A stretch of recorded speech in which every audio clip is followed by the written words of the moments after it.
What up, Raider Nation? This is RM4 Life at RM4Life.com. Always repping Los Compas. You're watching Oaktown Legends only on the Raider Homer channel. Go Raiders!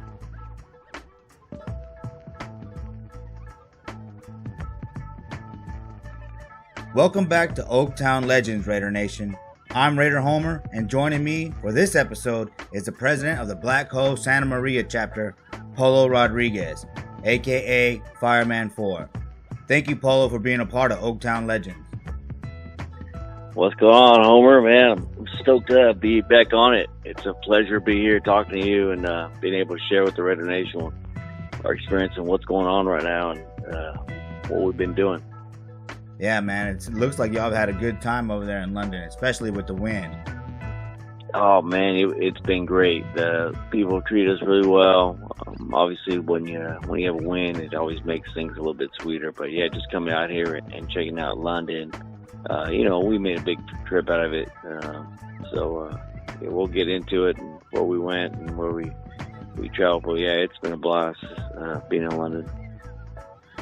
Now, Oaktown Legends is a mini podcast that's focused on the home games of the last year in Oakland. Of course, the Week 5 game was actually in London, as you just mentioned, but luckily for us, you went to London to watch the game. So who better than to have an Oaktown legend such as you, Polo, to come on and share the experience of seeing the Raiders win in London? How strong was the Raider Nation's presence in London? Well, you know what, I tell you, we thought we came thick, and we did. There was a lot of us came up. We saw Gorilla in at the stadium, Joker, Fabian, Gonzalo, Resendez. Obviously, it was covered.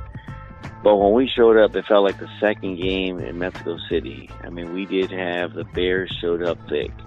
The only thing that kind of helped us out here with the UK is a little bit different, is when the local fans, they just come out to support football. So when you walk into the stadium, it's weird. You walk in, I saw Miami Dolphins, I saw the Bills, I saw obviously Dallas, I saw Green Bay. I mean, you saw Patriots, you saw jerseys come from everywhere. You saw the Bills, the Browns, the Jets. So that was the different look that it was weird for us, because walking in, you think you're going to see a thick Raiders, you see some Bears. Well, man, you had jerseys from everybody, from every team. But the Bear fans did roll in. I mean, you got to give it up to the Bears. They came in. They have a huge following here in London already. So we did have our local, there was a ton of people we knew. The LA chapter was there. The Germany chapter was there. I'm trying to think what other chapter showed up. Arizona chapter, obviously Santa Maria chapter. So we came in and it was fun. I mean, we got to experience the thing, and it was cool because we all came in, and the tough part about it's a home game, but it's hard for us to even get tickets. They don't sell to the Americans, or the Americans are not even eligible, I think, until we get to the 5th or section, and we got them, through our reps. But as soon as we went in, and we were lucky, our reps called us, and said, "Hey, 20 minutes is what you're supposed to do." And as soon as we were able to go in there, best seat, boom, straight to the 5th. So the guys that paid aftermarket to sit down at the bottom is very, very expensive. But yeah, I got my tickets for like 75 euros, which is not bad. At least that got me in the game. But I talked to the guy behind me, and he paid like $3.90 in the same section. So Wow. They were definitely expensive. Wow. So. Well, that's cool that the reps were taking care of y'all though, and giving y'all the heads up. Yeah, no, thank God we got some good reps taking care of us. That's the rapport and the relationship we built with our reps, and at least they've been able to help us out and make some moves. God rest Cliff Branch. Cliff Branch used to be able to get a lot of stuff through Raul, or Raul to get us stuff to Cliff Branch for every away game, and believe it or not, a couple weeks before he died, Raul had talked to him and said, "I had no problem as we get closer." And of course, we know Cliff Branch died, and at that point there when our in with our tickets. So anyway, we'll be working on that in the future. See what happens next. So were you able to attend Crusader Raiders events? We did, man. What a great event those guys had. And, the great part, we had the mix of the day before. I know they did some ghost walk, and we came in, we left the United States on Thursday, and we got into London on Friday. So that's kind of the deal, because with the time difference and the time difference and the flight time, you almost lose the entire day. Yeah. So we get here, we leave on Thursday, land on Friday, and we go straight to their event. We get here, check in, go straight to their event. Yeah, we had a blast. It was a good mixer. I did see some clips on Facebook. One of our the Jack in the Box, Raider Jack in the Box, makes those like the headpieces and stuff. One of the gals from Germany was wearing his headpiece. So I know he showed that on the news. But yeah, it was cool. We got to meet a lot of people there. There's a lot of folks from LA there. It was a good time that night, and it was just kind of a meet and greet, and they did a raffle, got there, hang out, and then we kind of just talked about the weekend, what everybody was going to do, what to visit. They give us all the tips and stuff. That's awesome, man. And I saw that you and Joker Raider did a hat swap too, right? Oh, for sure, man. We've been doing that. It's amazing. Every time we go there, I always try to get different super fans. I'm not a super fan. I know you guys say it, and you call me, but I'm really not. I'm just a president. I represent the Black Hole. So I love being around the guys and stuff. So what I always try to do is my thing is I try to get super fans to throw on my helmet. So they always throw the helmet on. I take a picture of them and I post it. It's always cool to see how many super fans I can get wearing my fire helmet. Yeah, that's cool. So it's kind of a thing. We started a couple, and we started doing it for a bit, and yeah, the collection's growing. So if you're a super fan out there, when I see you, I'm gonna ask you to please take a picture with my helmet on. Cool, man. And man, yeah, there were a lot of great pictures that came out of there. I'm glad you had a good time. Oh man, there's weights. We got some. I'm holding a lot, and I'll post. I did a small post this afternoon, and then. Yeah, but it's amazing. We met a lot of priest cardinals and stuff. I actually took pictures of the Black Hole flag, and it's kind of cool. And that was in Italy. But, yeah, that flag now has been, I look back when we got that flag years ago, and every time a member goes on vacation, we always, hey, take the flag with you. And it's starting to be in some places now. And now we got football players carrying it, and we saw Marcel Reese. Took a picture with him with the flag, so that was kind of cool. He came up and we got to chop it up with him at the Silver and Black the Crusaders at their event, and it was. They had a lot of players there, man. It was pretty amazing. That's real cool, man. So Week 5's win versus the Bears was extremely important. The media had billed the game as the return of the Mack, and both the media and half of the Raider Nation was all over John Gruden for trading Mack. But fans that paid attention to how Mack was shut down while playing for the Raiders knew that Gruden could do the same to Mack. What was your initial thought on the Khalil Mack trade in 2017? Oh, you know what? To me, I always, we once a Raider, always a Raider. So you got love for Khalil Mack. But then at the same time, you almost feel bad for him because to me, I always had a theory it's like, hey, you hear the rumors. We offered him 20. He took 23. So you can't get upset because, and that's for us. We don't know exactly, what happened. We're not in there with it crossing the lines. All we can go off of what we're hearing. It's kind of sad. You had him on there. I know him and Carr are good friends. Yeah. Hey, I don't hate the guy. He's not like an Antonio Brown or a Moss. He's a guy I play with him. He still got love for him. Him and Carr are close. But at the same time, it's like, man, you don't want him to leave.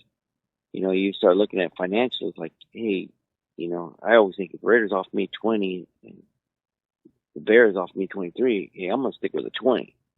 Just simple math tells you that, you go to play in Chicago, Illinois is one of the highest higher taxes in California. Wow. Versus playing in Nevada where there's no taxes. You think you'd get more endorsements. I don't know. You'd always come up with it, but, that's, I know their agents get paid off the top, and I don't want to say, that's just my theory on it. It's like, man, I think the agent got him, and we lost Khalil Mack out of it.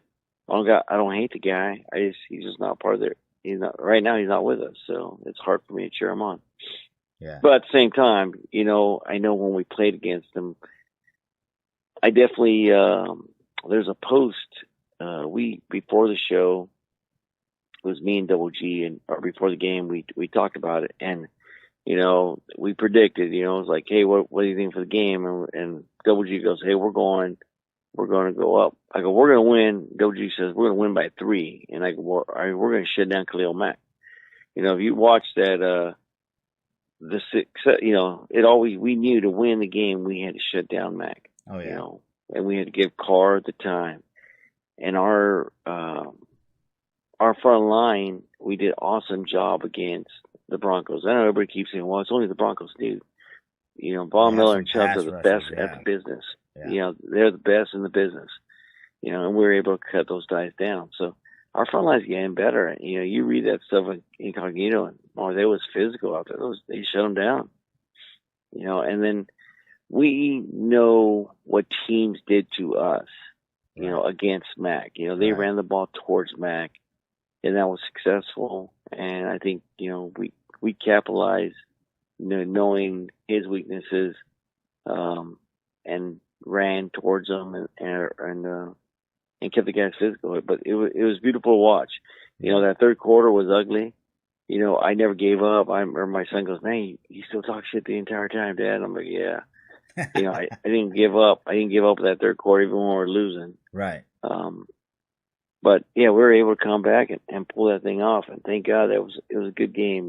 It's tough. You travel, and every time you leave home, you go to a road game, you're thinking, what are you going to do? You pack your clothes and you say, you know what, I'm just going to wear Raider clothes. And then if they lose, you got to come home in that Raider clothes. So it's tough. And on this trip, same thing. All I did is bring Raider clothes because I go, you know what, they're going to win. And I'm going to be wearing the clothes, the clothes the rest of the week. Yeah, I mean, you got to stop and think. You know that John Gruden loves to watch tape, and he had all those games that Khalil Mack played for the Raiders, so he was just burning the midnight oil, watching Khalil Mack and seeing how they shut him down, and he was going to be able to do it himself. And yeah, I mean, Josh Jacobs at the end being able to seal the deal by picking up a first down, taking the pressure off a Carr, that was monstrumental in the win. Especially after we had made that comeback and there was still like a minute left on the clock. Yeah, I think both. When I look at the game, is like we gave it to the Bears by the fumble. We gave them momentum. They gave us some momentum back for that penalty with the block kick. That's when they gave it to us back with that move right there. Yeah. If that you look at moves throughout the day. If we didn't fumble that ball in the beginning, they would never scored. Right. And if they would not have penalized the kicker, we wouldn't have won. Yeah. So there's always those momentum changes in the game, and this time it fell for us. And I want to say we deserve to win. I mean, this is our first big win. This is our first win in London, and we've been here 3 times. Every time we come here, we don't lose, we get destroyed. Yeah. I mean, that's the sad part. I don't mind losing. I hate being destroyed. Right. Every time we've been here, people got fired. They lost their jobs. And we were able to come to London, play at Tottenham. It's the very first time American football has been played in there. That became our home field, and we're the first team to win there. So it's special. It's a special win for the stadium. It's a special win for the Raiders, and obviously a special win for us. Now, the first round pick that we got from Mack in 2018 is the pick that we used for Josh Jacobs. And Jacobs had a great game versus the Bears, rushing 26 times for 123 yards and 2 touchdowns. And Sunday marked the first time that this Bears defense had given up a 100-yard rusher since Shaquan Barkley put up 125 yards against Chicago in December of 2018. So what's your take on Josh Jacobs' performance versus the Bears? Well, you got to look at this year. I mean, up to this point there, what the average was 60. They gave up 60 yards. that's what the Bears, that was the average of what they gave up, is 60 yards. So, Jacobs he doubled basically what they've been getting. Yeah. So you got to look at it. I think it was Marcus Allen was saying, like, I know this is going to sound weird, but this is Marcus. Marcus Allen said that Josh Jacobs, because as fans we always say, oh, he kind of runs like Marcus Allen. And Marcus Allen says, no, this is the best thing he's seen since Bo Jackson. So, I mean, that's a lot, because Bo was probably our, Bo played for a couple years with and he's probably one of the most famous running backs, in the NFL. But, he only played a couple years. Right. And when Marcus Allen says he compared him to Bo Jackson, you're like, wow, this kid's, it could be real. We're going to have to watch this thing play out. But his running style, and he sees that open, and he makes those changes. And if you just look at the tape on the guy, it's like, wow. He has great vision. He's going to be good.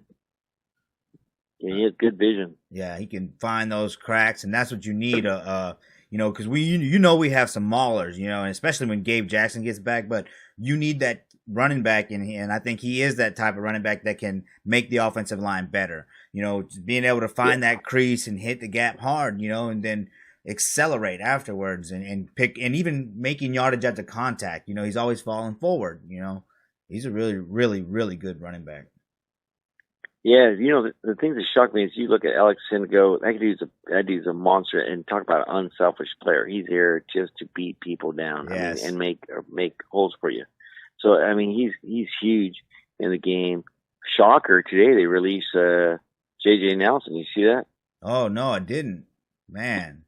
Yeah, I just saw that, and I always thought when I went to I wanted to call Kukui and those guys and get their words on it, because when I went to training camp, I thought that was the fastest guy we had. So I was shocked when I just read they released him today. You never know. It's kind of a bummer. The NFL stands for not for long. Week. All right, so Week 5, 2019 also marks the first appearance of Chewbacca. Now, I have to say that I really like the Chewbacca persona. He brings balance to the Raider Nation after Darth Vader's reign over the last 20-plus years. Tell the Raider Nation about Chewbacca. You know what? We've been talking with Compost Fabian for a while, and we've always said, hey, you're going to start dressing up. And we've always had the idea for him like a conquistador, with that big old metal helmet, because that fits his beard and his hair. And Fabian's that big, loving, big guy, that loving dude, that spirit and stuff. And he was like thinking, he started thinking he was Chewbacca, Instead of being Chewbacca, he went with Chewy, Bacca. And he put it on. It was a big hit. So it was the first time he's dressed up. He's not new to it. He's always covered his face. He's always, been out there. But he first did that, and I'm sure the costume's going to involve, but he came out, he did that, and man, if you look at that article, he was the first one, and it was him and Gonzalo, Double G, and actually today's his birthday. So big happy birthday shout out to Double G out there. Happy as birthday. He's out there in Sangria having some good time, posing like Tony Montana. Yeah, but anyway, he went out there with that, and it killed it. It was good, and we went out and did before. We had a list of things we wanted to do. With it being the Beatles, I think it's 60th anniversary. We wanted to do that Abbey Road crossing, so we went out there. Yeah, that was cool. And we took turns, which Chewbacca, Resendez, Joker, Gonzalo, myself, we just swapped in there. And we got that picture taken, which is special for me. That's always been a bucket list for me, and be able to do it. I did it with my son, but I got to do it with super fans, which is, very special to me. Now y'all were a great able opportunity. I'm sorry. Yeah, but y'all were able to keep that under wraps, because I've talked to Fabian in person, and I didn't have any idea that it was him. Yeah, that's the thing with the super fans. Besides this clip right here, it's going to be pretty quiet. We always, it took forever to figure out, Gorilla was Mark, and most of those guys they always talk about, hey, it's not about who the person is, but the person outside. And that was, we've always worked on with Fabian. We always talked about getting something, and it just kind of fell into it. And actually fits his personality pretty good, Yeah. Chewbacca, the way he is, and it's funny, that's how Fabian is when you start thinking about it, and it worked out good, and it's a great costume. I mean, it's a great mask, and like I said, he was a big hit at the pre-party, and he wants to do that Raider for Life brand, and he's doing good with it. And bringing out Chewbacca is a plus. Oh yeah. Now, as I mentioned earlier, you're known as Fireman For, and a superfan in your own right. And on Coast to Coast with the Black Hole Superfans, you talked about the evolution of your Fireman For persona. Most of the Raider Nation knows who the Violator is, Gorilla Rilla, and Darth Vader are, but the superfan culture is on the rise in the Raider Nation and in other fan bases around the NFL. To me, it's no different than a Comic-Con or a Renaissance festival. And, dressing up at social events is a part of the human experience. But I'd like to talk about the importance of what to do with your platform in positive ways and why it shouldn't be done just to be famous in the Raider Nation. Yeah, and with me, I'm lucky because, and I want to say lucky, I'm blessed. What we get to do, with using the platform, for when I first started this is, yeah, I've been a fireman since 1986. So I've been doing it for a minute, and then it evolved when we first started doing it. I remember we used to always wear sombreros, just kind of represent our culture. Then I go, we'll do the fireman helmet. I saw some guy with a hard hat. I'm like, well, dude, I can do a fireman helmet. So I got one and kind of took care of it, and that evolved from one helmet. And then once you start taking pictures, you start seeing what you can do. So at that point, immediately, he's like, hey, what charity are you going to work with? What are you going to be doing? So I remember the first big one we did the Walter Reed Medical Center. And we went out there, and that was hosted by the DC Metro and those guys. And we went out there and visited the kids at the hospital. And then we went to Walter Reed Medical Center, and then we did the Wounded Warrior Project, working with those guys. And at that point, I remember walking in, and I remember these soldiers. And I'm not, I am old, but I mean, when I walked in the hospital, I saw kids. I mean, they weren't men. I mean, they are men, but they were kids to me. Like they were young kids. They were talking about, oh, I've been a Raider fan all my life. And I remember Rich Gannon, when I was a little kid. I'm like, yeah. And I'm thinking, Rich Gannon, he just played not too long ago, But that's what I'm saying. They're like, but they were missing legs, arms, or bandaged up and hurt, and they come back from war. So man, it really tugged your strings. Like, wow. And they were happy. We were in there visiting, taking pictures with them, and we took a bunch of Raider swag and to hand out. That's when I saw the importance of what the super fan can do. It's and I want to be part of it. And I go to go hang out with the guys. I mean, it's an awesome road trip, and you always know people through social media. But when you're able to go to an event and on the road, and you're able to do something where you're able to give back, it helps you out. I know this weekend for us, the Santa Maria chapter, we're doing a barbecue on Sunday, and so we're doing a barbecue on Sunday with half the proceeds going to the Golden Circle Champions, which is our local cancer fund for kids. And the goal is we try to take care of at least 20 families a year. And what we do with them is we, give them money. So, and at the end of the year, we have the rodeo here in Santa Maria. And when we do that, we actually, all the families that we gave money to, they come in, so we actually get to meet them.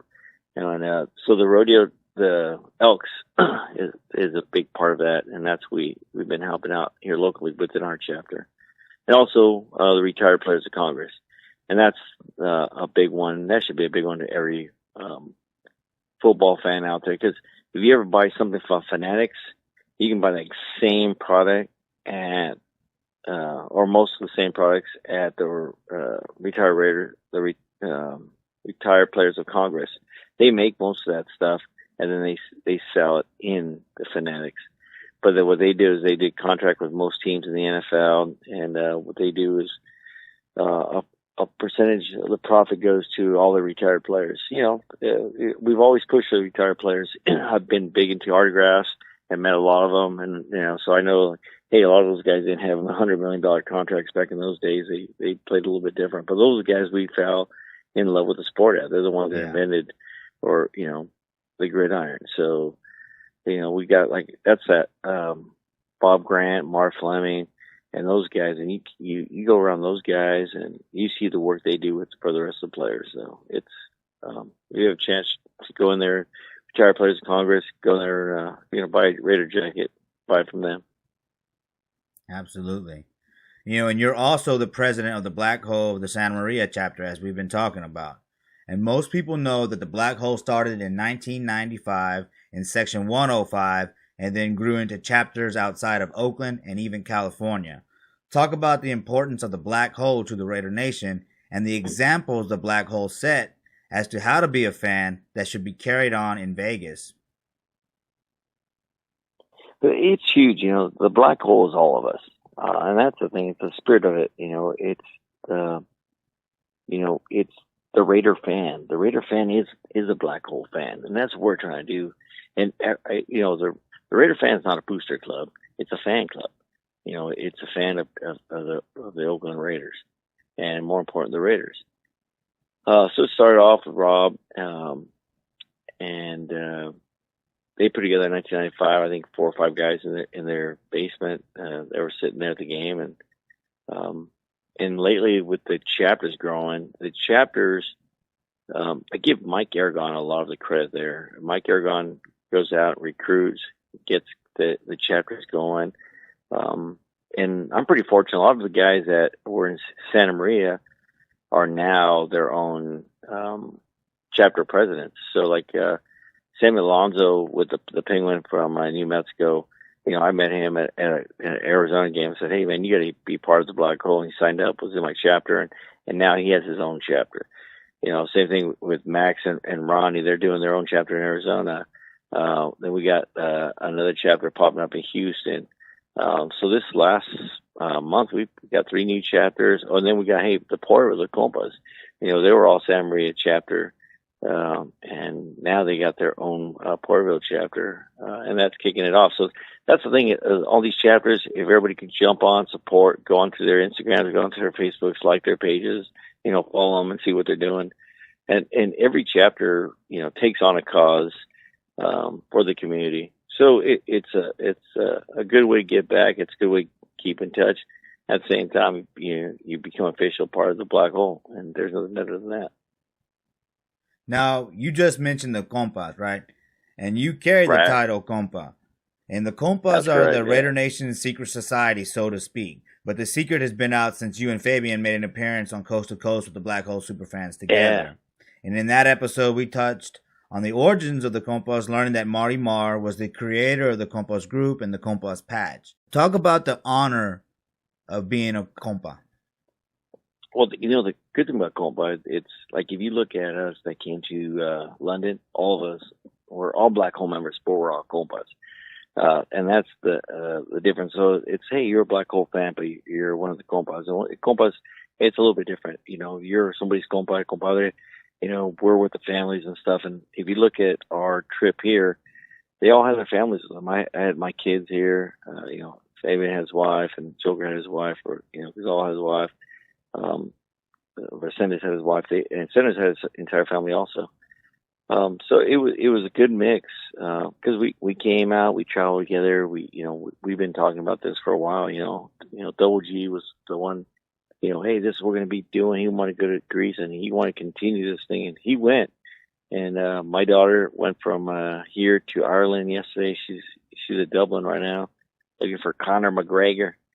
But it's they're out there at she went to the Guinness factory today and learning about that stuff. And so anyway, the best part about it is we're traveling. Being a compa, it's a highlight. It's an honor. I'm very proud of it. And obviously got it even tattooed on my chest. So I always tell the guys is, hey, I have it on my jersey, I got it on my shirt, and I got it on my chest. So it just means that no matter what, you're always going to be there for your compa. You always have your compa's back. Oh yeah, no doubt, without a doubt. I mean, that's kind of like your compost. It's, hey, you're not only friends, you're not only brothers, you're your compadres. You always got each other's back. You're there for the long run. It's not a day, it's not a week, it's a lifetime commitment, just like being a Raider fan. All right. So, what message do you have for the Raider Nation here and now and into the future? Take advantage of this whole thing. Set yourselves goals, and we started off thinking, hey, we can go one away game a year. If you haven't made it to Oakland, make it to Oakland. This is going to be the last year. In the words of Gonzalo, make it epic. Go visit the homeland. We went to Rome on this trip, and when we got there, we went to the Coliseum, and we looked at the history of the Coliseum. And it's there's no difference between the Coliseum and the Oakland Coliseum. It's where warriors have fought in the past, and imagine seeing those guys back in those days. And that's going to be the way the Oakland Coliseum is one day. It's like, hey, the Oakland Raiders play there. That's where the roots are, and that's where we started. And if you have a chance, make it down there to a game this year before we move. Because it's going to be an experience. This is going to be something we always talk about, how different it was in Oakland. We got to remember, if it wasn't for the Oakland Raider fans, during the losing years, if you think about the Oakland Raiders, when we're losing, we've been losing for a long time. The only thing that kept us going is the tailgates.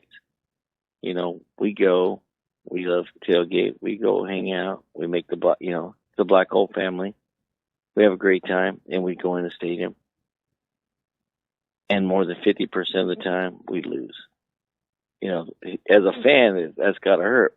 Yeah. But what kept us going back year after year after year was you knew when you went to Oakland, you hit the tailgate, you're going to have fun. And, you'll meet people, and you're going to have a blast. So you got to give credit to Raider Nation, for doing that, because they're the ones that kept the game going. In those bad years. In the bad years, the fans still kept it going. Yeah, man. We're still showing up with the loss. I'm in the Singer Banger group. We're going to Green Bay next week. That group has not seen a winning game. We've never seen a game win on the road. Wow. That's dedication. I've never seen with that group. I've never seen a winning game. I mean, we've gone to Miami, lost to Miami. Gone to Chicago, lost Chicago. Green Bay, we've lost. I'm like, dear Lord, but we keep going. Because it's a bunch of friends, and we know we're gonna have a good time, and we're gonna get to see the Raiders play. Win, lose, or die. Raiders try to die, right? Yes, sir. Yes, sir. So, and every year before that trip, I always say, man, I better take some different clothes to wear, so I can fly home comfortable. I'm like, nah, this year they're going to win. I'm more Raider gear. So, I'm crossing my fingers that we're going to be doing some magic there in Lambeau Field and hopefully take a win on that one. It's going to be a tough game, and hopefully we can pull it off. Oh, yeah. Well, at least you got to see him win in London, though. Oh, London's epic, man. Epic. We got 2 road games, and I'm standing with the boys, man. I think we can pull it off. I'm always hopeful. I know it's going to be tough. Lambeau's going to be, the fans there are tough, and we're looking forward to it. And I think there's a big group of us going, so it'll be fun. And hopefully we come back with that win by 7. Yes, sir. I really appreciate you taking the time to come back on the channel and be a part of Oaktown Legends. I hope that the Raider Nation of the future takes a look back at these episodes and can get an appreciation for what the Raider Nation was in Oakland. Oh yeah, no, it's capturing the past. That's the best part about it. And so you understand, you remember the past, you understand the present, and you look forward to the future. I mean, that's the whole thing. I guess I get that wrong. It's learning from the past, understanding the present, and looking for the future. And that's the thing with the Raider Nation, is how we're going to pull it off. Understand, respecting each other. We're going to carry forward, understand the game of the game that we love, and root for our boys on a weekly basis. Well, thanks for watching, Raider Nation. And remember, you heard it from Polo himself. Win, lose, or tie, we're Raiders until we die. And we're going to go up by 7 in Green Bay. Let's do that one, huh? Let's make that one happen. Let's do it.